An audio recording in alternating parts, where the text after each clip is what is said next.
Anjana Deore kitchen मध्ये तुमचं स्वागत आहे। आज मी तुम्हाला गवती चहापासून चहा बनवून दाखवणार आहे। गवती चहा आणला, तो कापला ताजा ताजा आणि चहा बनवून दाखवणार आहे मी दुधाचा।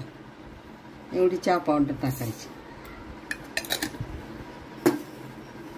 वेलची टाकायची, वेलचीची साल असते ना ते टाकायची आहे ना। यातलं बी काढून घेतलं आणि नुसती साल टाकली आणि त्याच्यात साखर टाकायची। जास्त गोड पण नाही करायचं, टाकायचं। दुधाचा चहा बनवते आता उकळत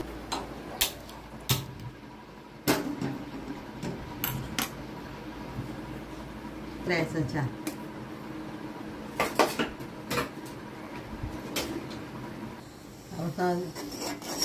मध्ये मध्ये हलवत राहायचं चहा, म्हणजे मस्त घट्टपणा येतो त्याला।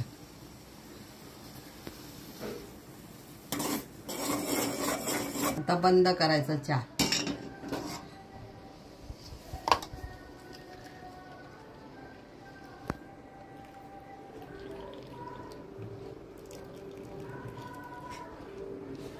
हे बघा, दुधापासून आणि गवती चहा आणि वेलचीची साल टाकून चहा बनवला। किती घट्ट झाला बघा, पाणी अजिबात टाकलं नाही, दुधाचा चहा बनवला।